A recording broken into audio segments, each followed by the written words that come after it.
Perkenalkan, nama saya Erli Megawati.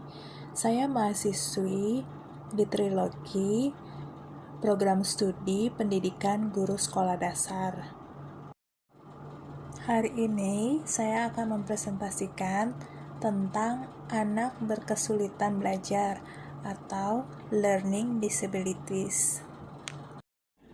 Nah, pengertian anak berkesulitan belajar atau learning disabilities pada umumnya kesulitan belajar merupakan terjemahan dari bahasa Inggris atau learning disability yang berarti ketidakmampuan belajar. Kesulitan untuk memberikan kesan optimis bahwa anak sebenarnya masih mampu untuk belajar. Menurut Jamarah, bahwa gangguan yang menyebabkan seseorang mengalami kesulitan belajar dapat berupa sindrom psikologis yang dapat berupa ketidakmampuan belajar atau learning disability. Sindrom berarti gejala yang muncul sebagai indikator adanya ketidaknormalan psikis yang menimbulkan kesulitan belajar anak. Kesulitan belajar merupakan kekurangan yang tidak nampak secara lahiriah.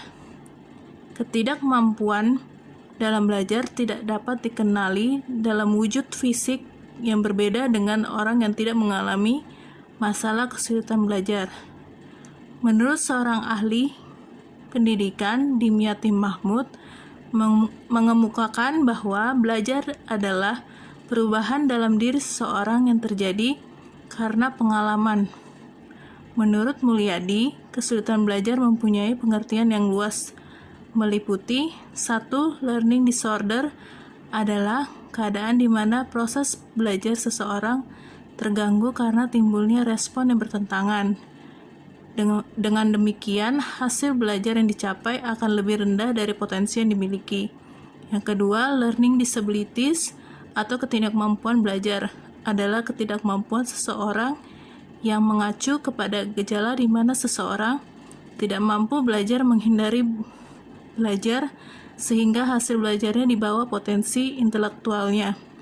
Yang ketiga, learning dysfunction atau ketidakfungsian belajar adalah menunjukkan gejala di mana proses belajar tidak berfungsi dengan baik meskipun pada dasarnya tidak ada tanda-tanda subnormalitas mental, gangguan alat indera, atau gangguan psikologis lainnya. Yang keempat, underachiever adalah mengacu pada seseorang yang memiliki tingkat potensi intelektual di atas normal, tetapi prestasi belajarnya tergolong rendah. Dan yang terakhir, 5. Slow learner adalah seseorang yang lambat dalam proses belajarnya sehingga membutuhkan waktu dibandingkan seseorang yang lain yang memiliki taraf potensi intelektual yang sama. Lalu, penyebab learning disabilities. Learning disabilities adalah adanya disfungsi neurologis sehingga siswa mengalami kesulitan dalam tugas-tugas belajar yang muncul dalam prestasi belajar siswa. Menurut Abdurrahman, prestasi belajar siswa dipengaruhi oleh 2 faktor, yaitu faktor internal dan faktor eksternal. Penyebab learning disability adalah faktor internal, yaitu karena kemungkinan adanya disfungsi neurologis. Sedangkan penyebab learning problems adalah karena faktor eksternal, yaitu berupa strategi pembelajaran yang keliru, pengelolaan kegiatan pembelajaran yang tidak membangkitkan motivasi pada siswa. Berbagai faktor dapat menyebabkan disfungsi neurologis. Kondisi seperti ini dapat menyebabkan kesulitan dalam belajar, antara lain 1. Faktor genetik. Yang kedua, luka pada otak karena trauma fisik. Yang ketiga, biokimia yang hilang. Yang keempat, biokimia yang dapat merusak otak. Yang kelima, pencemaran lingkungan, misalnya pencemaran timah hitam. Yang keenam, gizi yang tidak memadai.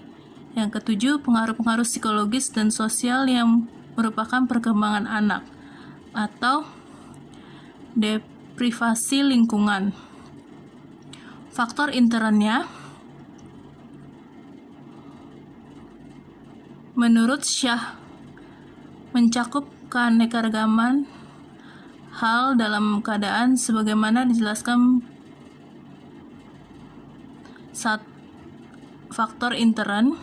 1. Kognitif, rendahnya sikap intelektual siswa. Yang kedua, afektif, labilnya emosi dan sikap siswa. Yang ketiga, psikomotor, terganggu, Latin indera pendengarannya atau penglihatannya. B. Faktor ekstern. 1. Lingkungan keluarga. Contohnya lingkungan keluarga tidak harmonis dan rendahnya tingkat kehidupan sosial ekonomi keluarga. Yang kedua, lingkungan perkampungan. Contohnya lingkungan perkampungan kumuh dan teman sepermainan yang nakal. Yang ketiga, lingkungan sekolah. Contohnya kondisi letak gedung yang kurang baik, seperti dekat pasar, dan kondisi guru serta alat-alat belajar yang berkualitas rendah. Selanjutnya, karakteristik learning disabilities adalah kemampuan belajar yang disebabkan oleh neurobiological, genetik, dan faktor yang mengubah otak berfungsi dalam bentuk atau cara yang mempengaruhi satu atau lebih proses kognitif terkait untuk belajar. Menurut Burton, kegagalan belajar adalah sebagai berikut.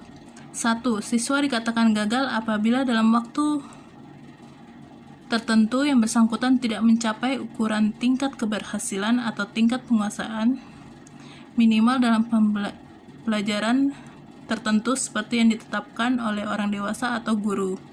Yang kedua, siswa dikatakan gagal apabila yang bersangkutan tidak dapat mengerjakan atau mencapai prestasi yang semestinya. Yang ketiga, siswa dikatakan gagal apabila yang bersangkutan tidak dapat mewujudkan tugas-tugas perkembangan termasuk penyesuaian sosial sesuai dengan pola organismiknya pada fase perkembangan tertentu seperti yang berlaku bagi kelompok sosial dan usia yang bersangkutan. Yang keempat, siswa dikatakan gagal apabila yang bersangkutan tidak berhasil mencapai tingkat penguasaan yang diperlukan sebagai prasyarat bagi kelanjutan pada tingkat pelajaran berikutnya. Dengan demikian, dari 4 pengertian kesulitan belajar atau kegagalan belajar di atas, dapat disimpulkan bahwa seorang siswa dapat diduga sebagai mengalami kesulitan belajar apabila yang bersangkutan tidak berhasil mencapai taraf kualifikasi hasil belajar tertentu dan dalam batas-batas tertentu. Kesulitan belajar adalah suatu kondisi dalam proses belajar mengajar yang ditandai dengan adanya hambatan-hambatan tertentu untuk mencapai hasil yang optimal. Pemahaman akan konsep kesulitan belajar sangat luas, termasuk pengertian-pengertian learning disorder, learning disabilities, learning dysfunction, underachiever, dan slow learners. Ciri tingkah laku yang merupakan pernyataan manifestasi gejala kesulitan belajar. 1. Menunjukkan hasil belajar yang rendah di bawah rata-rata nilai kelompok. Yang kedua, hasil yang dicapai tidak seimbang dengan usaha yang telah dilakukan. Yang ketiga, lambat dalam melakukan tugas kegiatan belajar. Yang keempat, menunjukkan sikap-sikap yang kurang wajar seperti acuh tak acuh, menentang, berpura-pura, atau dusta. Yang kelima, menunjukkan tingkah laku yang berkelainan seperti membolos, datang terlambat, tidak mengerjakan pekerjaan rumah, mengganggu di dalam dan di luar kelas, tidak mencatat pelajaran, tidak teratur dalam kegiatan belajar, mengasingkan diri, tersisihkan, tidak mau bekerja sama. Yang keenam, menunjukkan gejala emosional yang kurang wajar seperti pemurung, mudah tersinggung, pemarah, atau kurang gembira dalam menghadapi situasi tertentu. Selanjutnya, pengembangan kreativitas dalam setting pembelajaran. Inteligensi. Pengertian inteligensi adalah tugas pendidik atau orang tua dan guru ialah mengusahakan suatu lingkungan yang memungkinkan anak mengembangkan bakat-bakatnya secara optimal. Yang dimaksud dengan lingkungan pendidikan ialah segala pengaruh yang diterima seseorang sejak lahirnya, bukan sejak ia masuk sekolah. Istilah keberbakatan dan kreativitas tidak bisa dilepaskan dengan inteligensi. Bentuk pengertian inteligensi menurut Alfred Binet menyatakan bahwa inteligensi adalah kemampuan untuk menilai, memahami, dan mempertimbangkan. Menurut Barbara Clark menyatakan bahwa kreativitas merupakan inteligensi plus dan merupakan sintesis semua fungsi otak manusia. Dan menurut Sternberg, agar dapat mengerti apa yang disebut inteligensi, kita harus melihat perkembangan dari 3 aspek berikut, yaitu 1. Aspek dunia internasional, misalnya berpikir analisis. Yang kedua, aspek dunia eksternal adalah cara berpikir kontekstual atau strategi-strategi didasarkan atas situasi lingkungan. Yang ketiga, aspek interaktif adalah pengalaman yang mempersatukan pengalaman yang berlainan dalam cara-cara yang membawa insight atau wawasan atau pengetahuan. Selanjutnya, konsep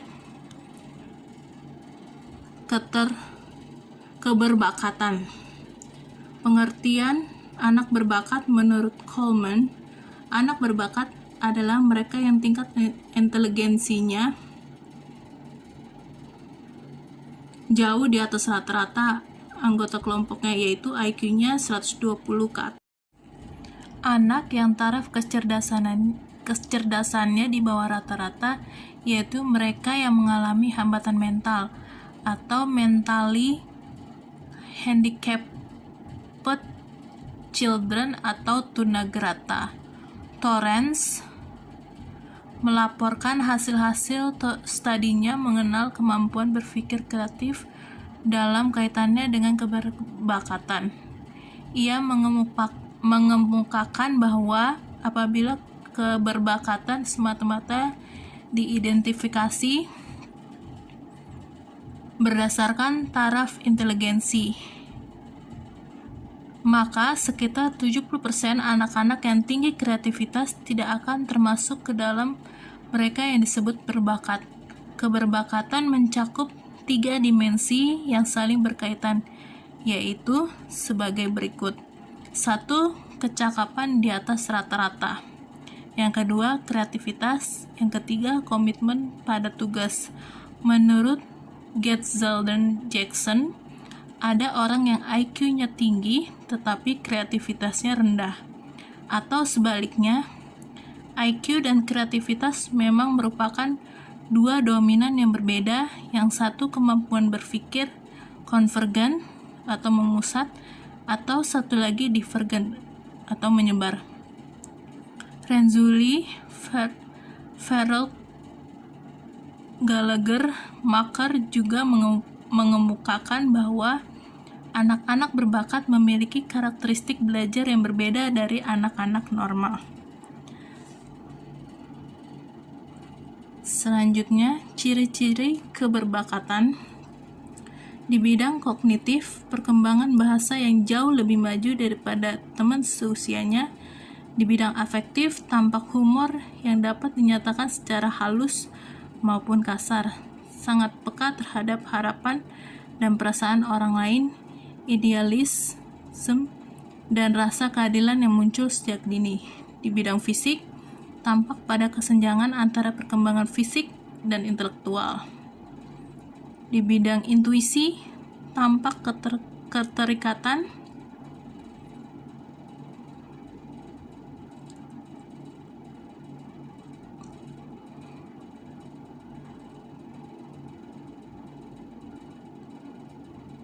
dengan rasa ingin tahu tentang hal-hal yang intuisi dan ide serta fenomena metafisik.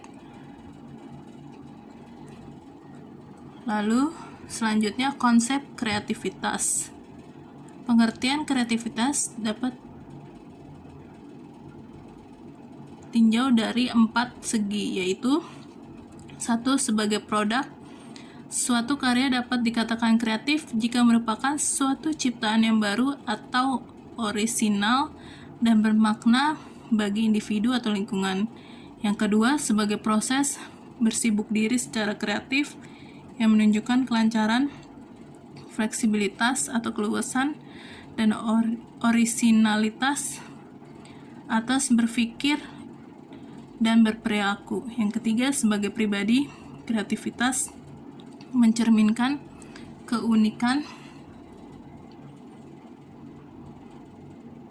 individu dalam pikiran-pikiran dan ungkapan-ungkapannya. Yang keempat, sebagai proses, kondisi dari dalam dan luar yang mendorong seseorang ke perilaku kreatif.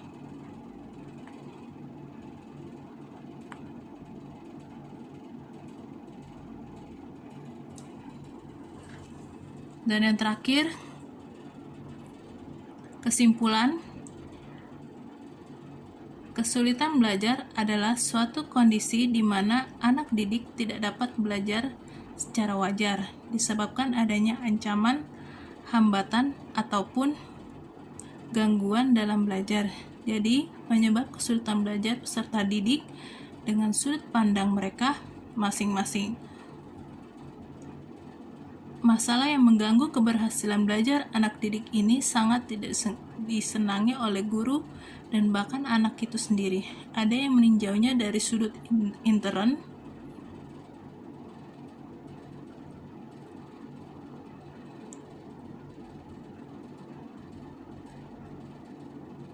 anak didik dan ekstern anak didik.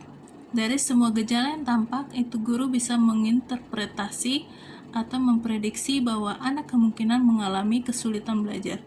Dalam rangka usaha mengatasi kesulitan belajar, tidak bisa diabaikan dengan kegiatan mencari faktor-faktor yang diduga sebagai penyebab. Oleh karena itu, mencari sumber-sumber penyebab utama dan sumber-sumber penyebab lainnya mutlak dilakukan secara akurat, efektif, dan efisien.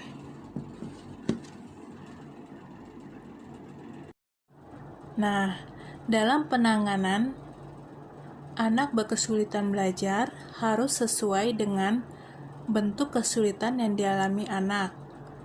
Menyediakan layanan untuk anak berkesulitan belajar sehingga masalah yang dialami anak tersebut setidaknya dapat berkurang, walaupun tidak secara penuh teratasi. Namun, anak berkesulitan belajar masih dapat terus berkembang sama halnya dengan anak lainnya. Sekian penjelasan materi tentang anak berkesulitan belajar atau learning disabilities. Mohon maaf kalau yang saya terangkan belum lengkap dan nanti bisa kita bahas lagi selanjutnya.